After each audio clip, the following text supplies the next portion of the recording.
আউযু বিল্লাহি মিনাশ শাইতানির রাজিম। ইয়া আইয়ুহান নাবিয়্যু কুল লিআজওয়াজিকা ইন কুনতুন্না তুরিদনাল হায়াতাদ দুনিয়া ওয়া যিনাতাহা ফাতাআলাইনা উমাত্তিউকুন্না ওয়া উসাররিহকুন্না সারাহান জামিলা। আয়াতের তরজমা। হে নবী সাল্লাল্লাহু আলাইহি ওয়াসাল্লাম, আপনি আপনার স্ত্রীদেরকে বলুন, ইন কুনতুন্না তুরিদনাল হায়াতাদ দুনিয়া ওয়া যিনাতাহা, তোমরা যদি দুনিয়ার জীবন এবং দুনিয়ার জীবনের সৌন্দর্য কামনা করো, ফাতাআলাইনা, তাহলে আসো, তোমরা আসো, উমাত্তিউকুন্না, আমি তোমাদেরকে পৃথিবীর ভোগবিলাস দান করব, ওয়া উসাররিহকুন্না সারাহান জামিলা, এবং তোমাদেরকে সুন্দরভাবে বিদায় করে দেব। ভোগবিলাসটা চাও দিয়া আমি সুন্দরভাবে বিদায় করে দেব। ওয়ান কুনতুন্না তুরিদনাল্লাহ ওয়া রাসূলহু, আর যদি তোমরা আল্লাহ এবং তার রাসূলকে কামনা করো, ওয়াদ দারাল আখিরাতা, এবং পরকালের জীবন যদি তোমরা কামনা করো, তাহলে ফাইনাল্লাহ আ'আদ্দা লিল মুহসানাতি মিনকুন্না আজরান আযীমা, নিশ্চয়ই তোমরা সৎকর্মশীলা, তোমাদের জন্য আল্লাহ তাআলা বহু বড় বিনিময় পুরস্কার আল্লাহ তাআলা প্রস্তুত রেখেছেন। তো বিষয়গুলো খুব স্পর্শকাতর। আল্লাহ রসুল পৃথিবীর শ্রেষ্ঠ মানব, তার স্ত্রীরা পৃথিবীর প্রথম শ্রেণীর নারী, তাতে কোনো সন্দেহ ছিল না।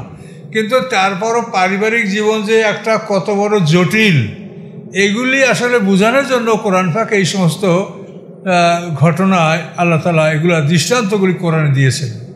এগুলো চিন্তার বিষয় যে বিশ্বের সেরা মানব, সেরা মানবের সেরা স্ত্রীগণ, তাদেরকে নিয়েও সংসার ধর্মে সমস্যা সৃষ্টি হয়। তাহলে আপনার আমার পারিবারিক জীবনে এটা কি করে না হতে পারে? তো এই বিষয়গুলি কিন্তু আমরা অনেক সময় ধৈর্য ধারণ করতে না পেরে তালাক পর্যায়ে চলে যাই, অন্য দিকে চলে যাই। কিন্তু এখানে বিষয়গুলি খুবই চিন্তারই বিষয় যে আমরা যদি ধৈর্য ধারণ করতে পারি, তো আল্লাহ বলছেন নারীদের ব্যাপারে, আল্লাহ বলছেন যে তাদের জন্য বড় বিনিময় আল্লাহ তাআলা প্রস্তুত রেখেছেন। এই ঘটনার সান্নিধ্য হচ্ছে এই যে আল্লাহ রসুল একের পর এক যখন সমস্ত যুদ্ধগুলি জয়লাভ করতে লাগলেন, খন্দকের যুদ্ধে জয়লাভ করলেন, এরপরে ইহুদি বনু কুরাইজার সব সম্পদ আল্লাহ রসুলের হাতে আসলো। তো এরপরে হুদায়বিয়ার সন্ধি সম্পাদিত হলো, এরপরে খাইবারের বিশাল ইহুদিদের সম্পত্তি, খাইবার, ফেদাক, তাইমা, ওয়াদিউল কুরা, এই বিশাল সম্পত্তি আল্লাহ রসুলের হস্তগত হলো। এবং আপনারা জানেন যে আইনগতভাবে আল্লাহ রসুল প্রত্যেকটা সম্পদ থেকে 5 ভাগের 1 ভাগ তিনি পাবেন। তাহলে কত কোটি কোটি টাকার সম্পদ আল্লাহ রসুলের এদিক থেকে আসে, এটা তো ধারণাই করা অসম্ভব আমাদের জন্য। এত সম্পদ আল্লাহ তাআলা তার রাসূলকে দান করেছেন।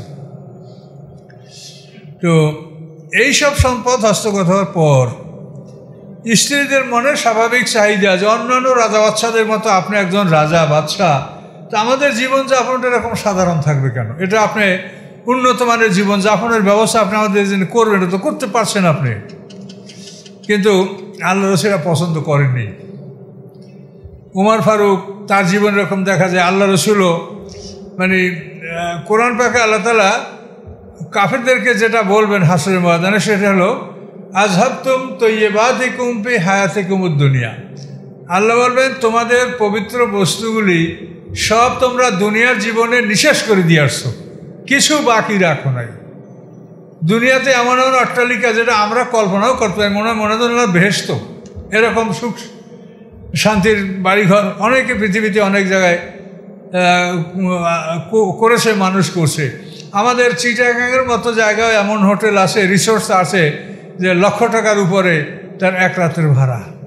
এটা চিটাগাংয়ের মতো জায়গা আছে। আমি পেপারে দেখি আমার মাথা ঘুরে গেছে যে এই যে দুবাইয়ের যে টাওয়ার, সে টাওয়ারের যে ভাড়া তার চাইতে বেশি ভাড়ার রিসোর্ট আমাদের চিটাগাংয়ে আছে।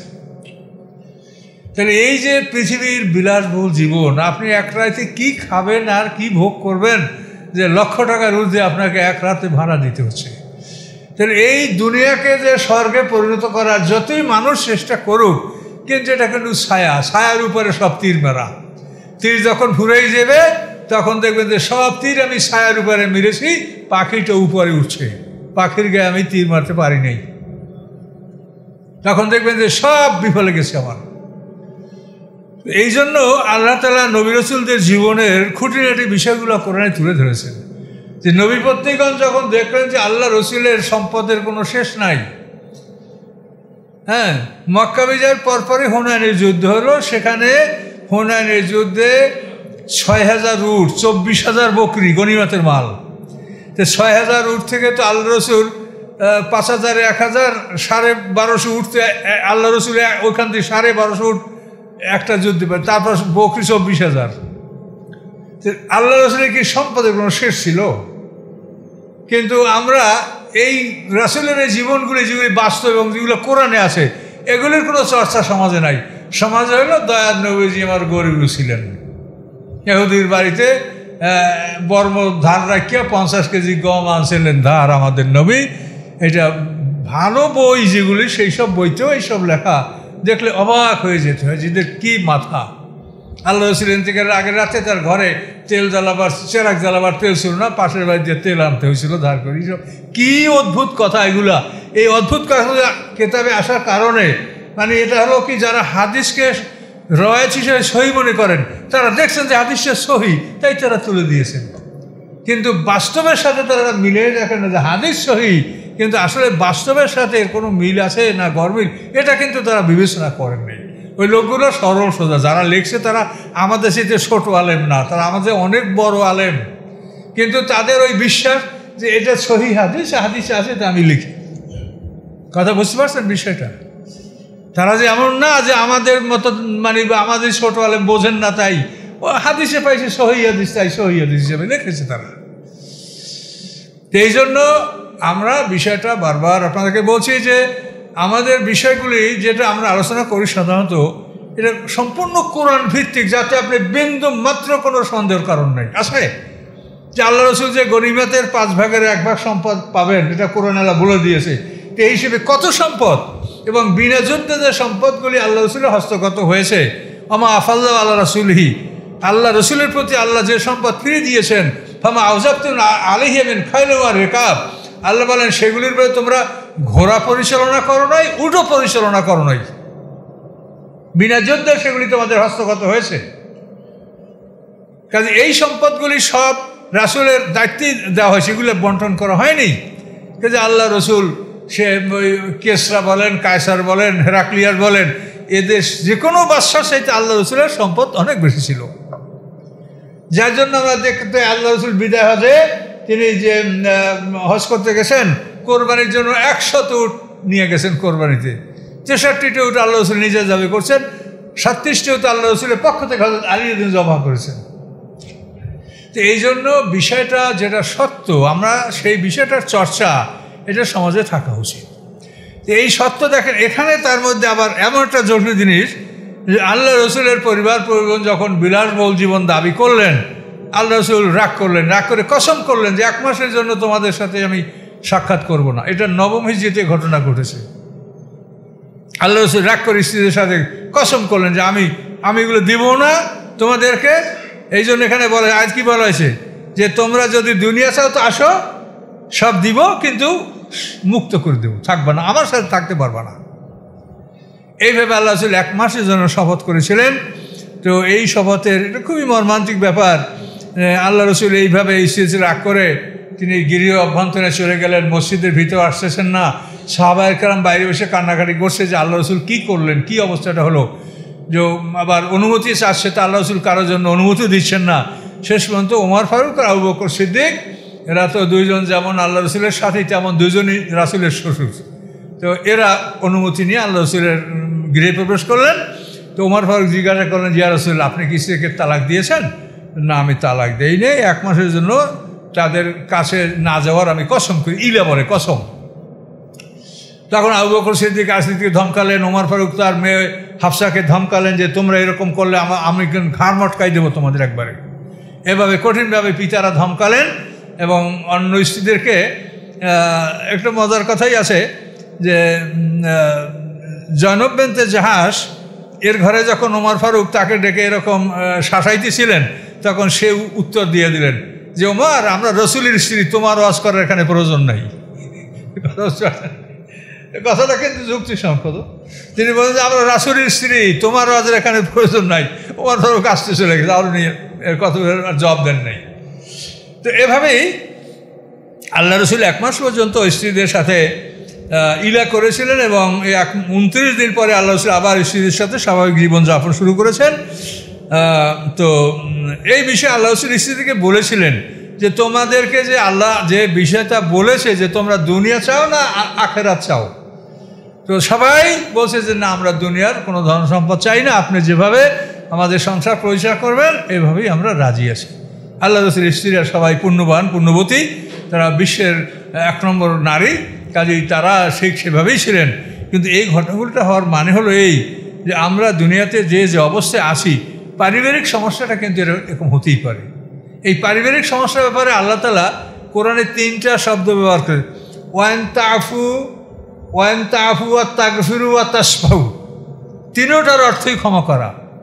ওয়ান তাফু ওয়া তাগফিরু ওয়া তাসফিরু, ক্ষমা করা, উপেক্ষা করা, দয়া করা, এই 3টা শব্দ মানে পারিবারিক যারা লোকজন ঘনিষ্ঠ তাদের ব্যাপারে আল্লাহ বলছেন যে তোমরা সবুর করো, ধৈর্য করো, উপেক্ষা করো, ক্ষমা করো, এটা আল্লাহ বলছেন। কাজে পারিবারিক সমস্যা যেন হঠাৎ করে আমরা কেউ রাগ না করি, এই জন্যই কিন্তু আল্লাহ তাআলা মূলত রাসূলের মাধ্যমে আমাদেরকে শিক্ষাটা দিচ্ছেন। এবং পারিবারিক জীবনটা যে খুবই জটিল, এটা আল্লাহ তাআলা এখানে আমাদেরকে বোঝাবার জন্য এই কথাগুলো বলেছেন।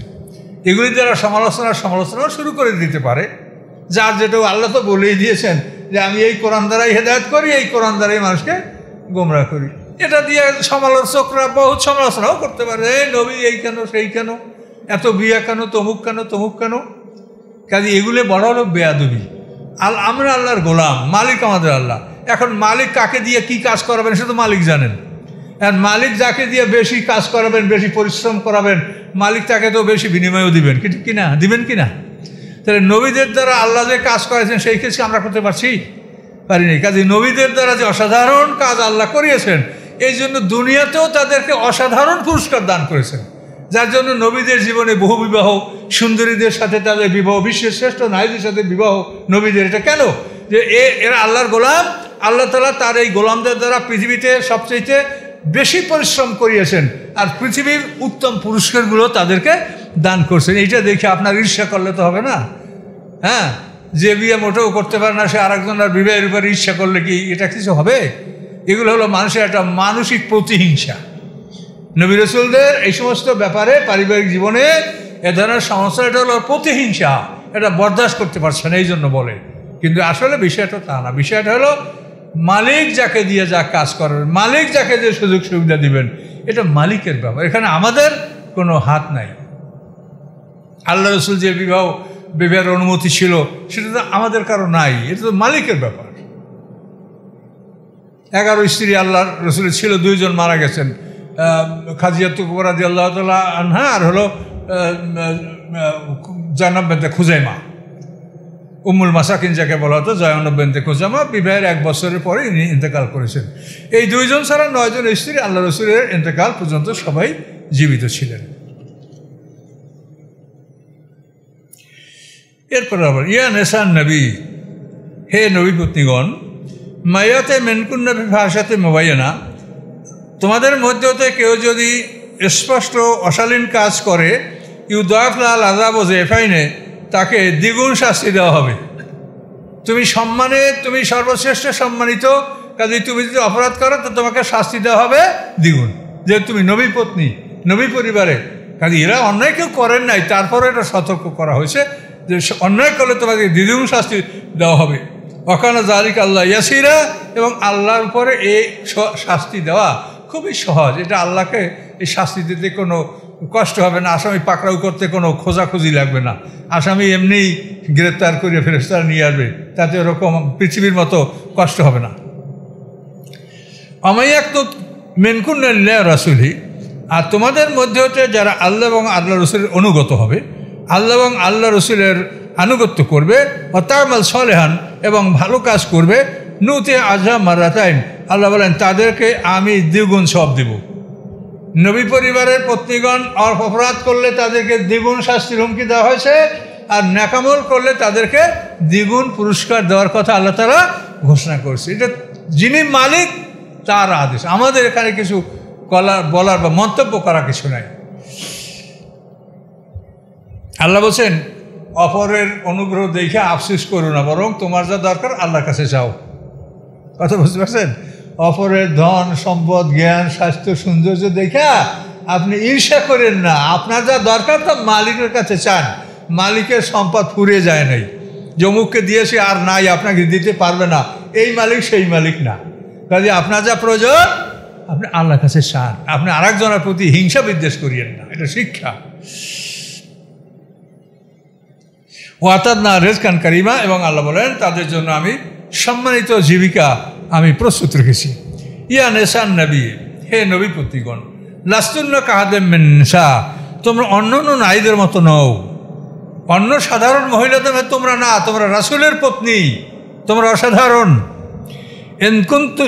এনের তাকাইতেন না, যদি তোমরা আল্লাহকে ভয় করো তাহলে মনে রাখো তোমাদের এই চরিত্র অবলম্বন করতে হবে কি, ফলা তাখতানা বিল কওল, কখনো কথায় এই মিষ্টি ভাষা বা নরম সুরে কথা বলবে না। অর্থাৎ অন্য পুরুষদের সাথে মানে তোমার হয়তো কেউ একটা জিনিস চাইতে আসছে, একটা ধার লেনদেন বা একটা দেনা পাওনা এগুলো হয়ে থাকে যে সংসারে পুরুষ নাই, তাহলে বলেন ফলা তাখতানা বিল কওল, তখন তোমরা নূতন করুণ সুরে নরম সুরে কথা বলবে না। যদি বলো তাহলে কী হবে, ফায়াতমাল্লাযী ফি কালবি মারাদুন, তো যার অন্তরে ব্যাধি আছে সে লোভ করবে, লালসা করবে যে আর একটু কথা বলুক, তা একটু শুনি, বা এভাবে খারাপ চিন্তা ভাবনা সে করবে। বরং কী করবে, অকুল্লা কওলাম মারুফা, তোমরা সরল সোজা কথা বলবে, যাতে তোমাদের মধ্যে কোনো নম্রতা বা কোনো মিষ্টি ভাষা বা মধুরতা এটা যেন প্রকাশ না পায়, স্বাভাবিকভাবে তোমরা কথা বলবে। অকার নাফি বৈতকুন্না, এবং তোমরা তোমাদের ঘরের মধ্যে অবস্থান করবে। ওলা তাবার রাজনা তাবারুলা জাহেলিয়াতে লুলা, এবং পূর্ববর্তী জাহেলিয়াতের মতো তোমরা প্রদর্শন করে বেড়াবে না, ঘরে অবস্থান করবে। আর যদি ঘর থেকে বের হতে হয় তাহলে পালকিতে চড়ে যাতায়াত করবে, তাহলে পালকি ঘরের সমান। এই জন্য নবী পত্নীগণ পালকিতে চলাফেরা করতেন। আর এখন তো আমাদের দেশে আগে যারা পীর বুজুর্গ, যে আপনাদের বা পৃথিবীর আমাদের বিভিন্ন অঞ্চলে যে সমস্ত বড় বড় পীর আউলিয়া জীবন, তাদের জীবন দেখেন, তাদের সংসারে ছেলেমেয়েরা স্ত্রীরা ওই পালকিতেই চলাফেরা করত। কাজে ঘরে চলাফেরা করার অর্থ হলো, ঘরে তুমি ঘরের মধ্যে আছো, বাইরে যখন বের হবে তুমি পালকিতে চড়বে। আর যদি পালকির ব্যবস্থা না থাকে তাহলে তুমি সমস্ত শরীর ঢেকে তুমি চলবে, যাতে একটা চক্ষু খোলা থাকে, যাতে তুমি পথ দেখে চলতে পারো। হাতে পায়ে মোজা থাকবে, চেহারাও বাইরে চলার সময় আবৃত থাকবে, ঢাকা থাকবে। চেহারা খোলার ব্যাপারটা যেটা বলা হয় সেটা হলো নামাজে। নামাজে নারীদের চেহারা, হাতের তালু, পা এটা খোলা থাকবে। আবার নামাজে পায়ের উপরিভাগটা, এটা আবার অনেক ইমামদের কাছে নামাজে মহিলাদের পায়ের উপরিভাগও ঢেকে রাখা, এটা সতরের অন্তর্ভুক্ত। মহিলাদের পোশাকে খুবই কড়াকড়ি শরিয়াতে। তো এই জন্য আল্লাহ বলছেন ঘরে থাকবে। এবং তাবাররুজাল জাহিলিয়াতুল উলা, অর্থাৎ ঈসা আলাইহিস সালাম থেকে মুহাম্মদ সাল্লাল্লাহু আলাইহি ওয়াসাল্লাম পর্যন্ত এই সময়টা হলো অন্ধকার যুগ। এই যে মাঝখানে এই যুগে ঈসা আলাইহিস সালামের ধরেন আসহাবে কাহফের ঘটনা, এটা তো ঈসা আলাইহিস উম্মতের মধ্যে। তো ঈসা আলাইহিস সালামের 150 বছর পরেই কিন্তু আসহাবে কাহফ এরা গুহায় পালিয়েছে, মানে ওই সমাজে মূর্তি পূজা এবং জুলুম অত্যাচার, মুসলমানদের হত্যা করা শুরু হয়ে গেছিল। তো এর থেকে বোঝা যায় যে ঈসা আলাইহিস সালামের তিরোধানের অন্তত 100-150 বছর পরেই পৃথিবীর অবস্থাটা খুবই মারাত্মক আকার ধারণ করেছিল। এগুলো ছিল জাহিলিয়াত।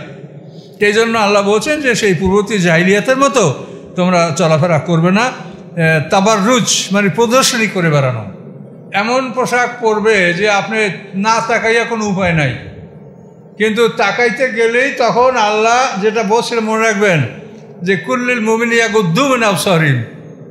তো এই আয়াতে আল্লাহ বলছে যে মোমেনরা যেন চক্ষু নিচু করে, মানে আপনি নিচু করেই যে হাঁটবেন তা না, আপনি স্বাভাবিক হাঁটেন, যেখানে আপনি যতখানি দেখে হাঁটার আপনি হাঁটেন, কিন্তু চোখে যখনই অবৈধ জিনিস নজরে পড়বে সাথে সাথে আপনি চোখটা নিচু করবেন। ইয়াগুদ্দু মানে যে আপনি মাথা এরকম নিচু করে হাঁটতে থাকেন পথে, সেটাও না, এটা একটা অশোভনীয়।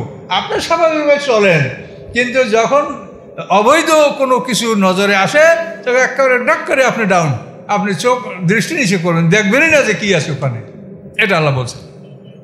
তো তাবাররুজ শব্দের অনেক ব্যাখ্যা আছে তাফসিরে। তাবাররুজ শব্দের অর্থ হলো খণ্ড খণ্ড পোশাক পরা।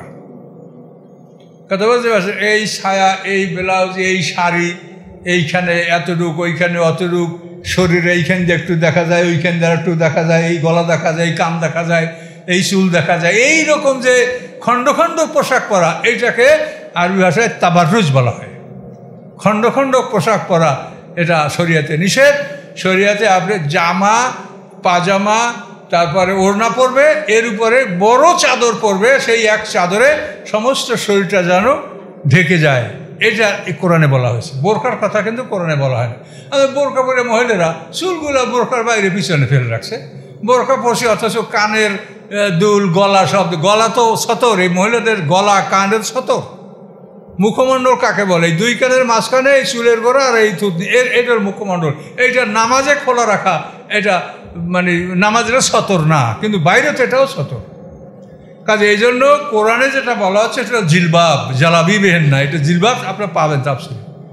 বড় চাদর, স্বাভাবিকভাবে জামা, পাজামা, ওড়না পরবে, এরপরে বড় চাদর পরে শরীরটাকে ঢেকে রাখবে, যাতে শরীরের মোটা বা চিকন বা কি শরীরের একটা গঠন অনুমান করা না যায়। তো এই তাবাররুজ, এই ধরনের পোশাক পরতে আল্লাহ তাআলা নিষেধ করেছেন।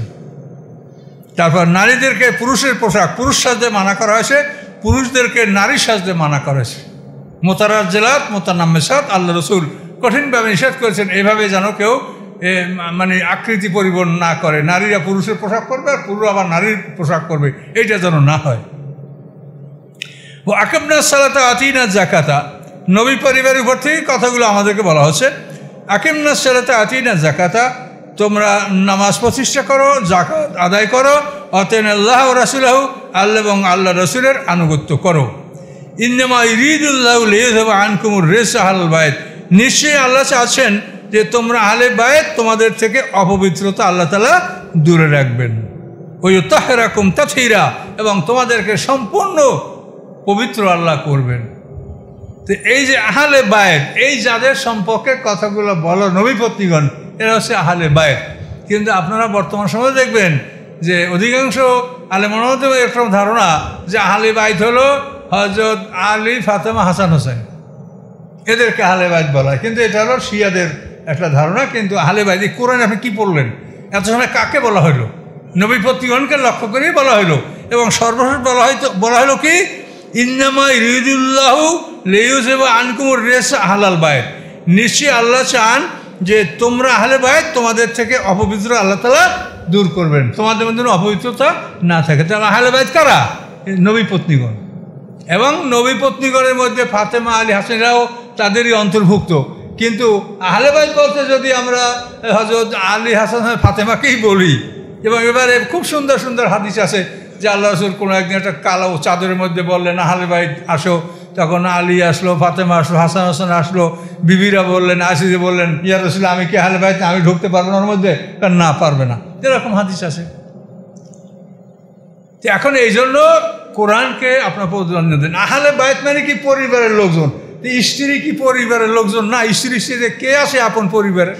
তাহলে বলেন স্ত্রীর আহলে বাইত হবে না, এ কথা কী করে বলা যেতে পারে? অথচ ভুরি ভুরি হাদিস এরকম আছে যে আহলে বাইত হলে এই কয়জন, আর না। কিন্তু আমরা কোরআন থেকে দেখতে পাচ্ছি যে আল্লাহ সরাসরি নবী পত্নীগণকে আহলে বাইত বলে সম্বোধন করেছেন। অজকুরনা মা ইউতলা ফি বুয়ুতিকুন্না, এখনও তাদের কথা শেষ নয়, তাদের প্রতি অজকুরনা মা ইউতলা ফি বুয়ুতিকুন্না মিন আয়াতিল্লাহ, তোমাদের ঘরের উপরে আল্লাহ যে আয়াতগুলি তেলাওয়াত করা হচ্ছে এগুলিকে তোমরা স্মরণে রাখো।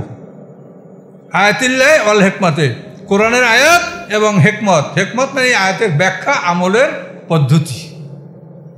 ইন্নাল্লাহ কানা লাতীফান কাবীরা, নিশ্চয়ই আল্লাহ তাআলা সূক্ষ্মদর্শী এবং সব কিছু সম্পর্কে তিনি খবর রাখেন। শুনেন, অনেকেরই একটা ধারণা যে ফরজ হচ্ছে আল্লাহর আর সুন্নাত হয়েছে রাসূলের।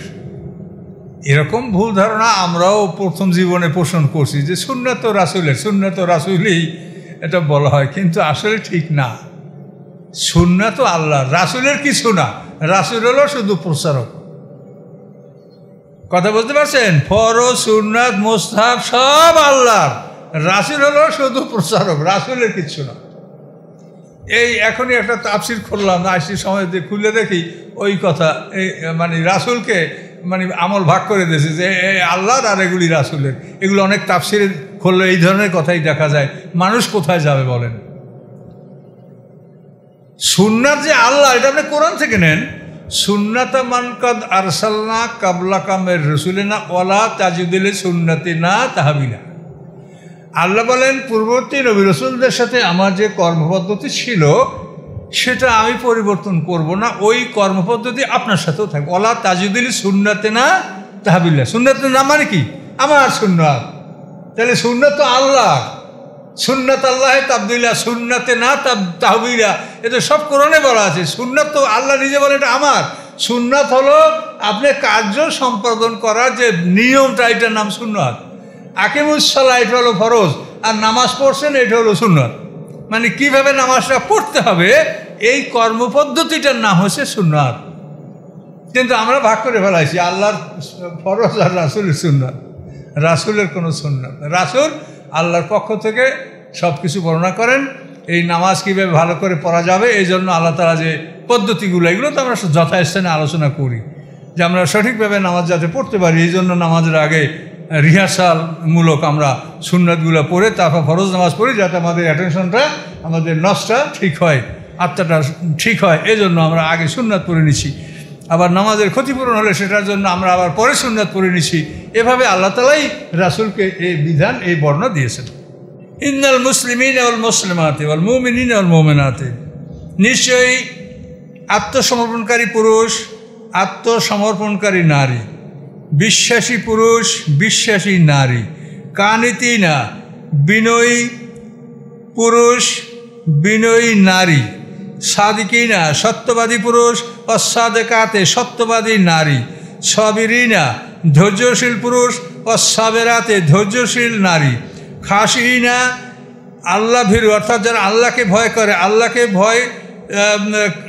আল্লাহকে ভয়কারী পুরুষ, আল্লাহকে ভয়কারী নারী, মুতাসাদ্দিকিনা ওয়াল মুতাসাদ্দিকাত দানকারী পুরুষ এবং দানকারী নারী, ওয়াসাইমিনা ওয়াসাইমাত মানে রোজাদার পুরুষ, রোজাদার নারী, ওয়াল হাফিজিনা ফুরুজাহুম এবং যৌনাঙ্গ সংরক্ষণকারী পুরুষ, ওয়াল হাফিজাতে যৌনাঙ্গ সংরক্ষণকারী নারী, ওয়াজ্জাকিরিনিল্লাহ কাসীরা এবং যারা অধিক পরিমাণে আল্লাহকে স্মরণ করে, ওয়াজ্জাকিরাতে এবং অধিক পরিমাণ যে নারীরা স্মরণ করে, এই সব নারী পুরুষ একসঙ্গে আদাল্লাহু লাহুম মাগফিরাতান ওয়া আজরান আযীমা, আল্লাহ তাআলা তাদের জন্য ক্ষমা এবং বড় পুরস্কার প্রস্তুত রেখেছেন। তাহলে এখানে 10টা গুণের কথা বলা হয়, 10টা গুণ। তো এই আয়াত আল্লাহ এই জন্য নাযিল করেছেন। উম্মে সালমা রাদিয়াল্লাহু তাআলা আনহা তিনি একদিন আল্লাহ রাসূলের কাছে আবেদন করি, ইয়া রাসূলুল্লাহ, এই তো পুরুষদের ব্যাপারে তো সব কোরআনে দেখি যারা যুদ্ধ করবে, জিহাদ করে, অমুক করে, সব পুরুষরা, তা আমাদের কিছু নাই। তো এ হলো উম্মে সালমার দাবি। আর আসমা বিনতে উমায়েশ এই মহিলা হচ্ছেন জাফর ইবনে আবি তালেবের স্ত্রী। জাফর ইবনে আবি তালেব আল্লাহ রাসূলের চাচাতো ভাই।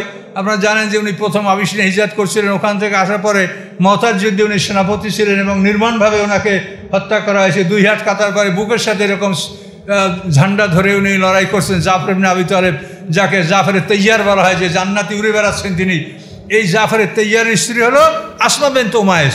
এই মহিলাও আল্লাহ রাসূলের কাছে বললেন, ইয়া রাসূলুল্লাহ, আমাদের ব্যাপারে কোরআনে কোনো কিছু পাই না, সবই তো আপনাদের পুরুষদের ব্যাপারে। তখন আল্লাহ তাআলা নাযিল করলেন 10টা গুণের সাথে একই সঙ্গে নারী পুরুষ উভয় দলকে আলোচনা করলেন। আর একবার বলতে হবে না, একবারে বুঝতে পারছেন 10টা, এখানে 10টা গুণ সম্পর্কে আল্লাহ বলেছেন।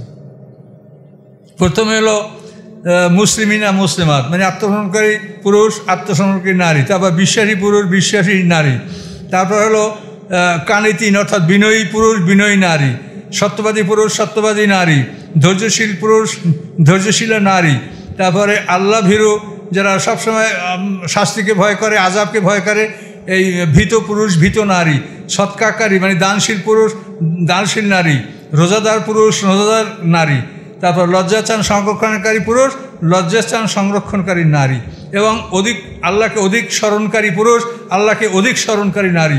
এই 10টা গুণের বৈশিষ্ট্য আদাল্লাহুম মাগফিরাতান ওয়া আজরান আযীমা, আল্লাহ তাআলা তাদের জন্য ক্ষমা এবং বড় পুরস্কার ঘোষণা করেছেন।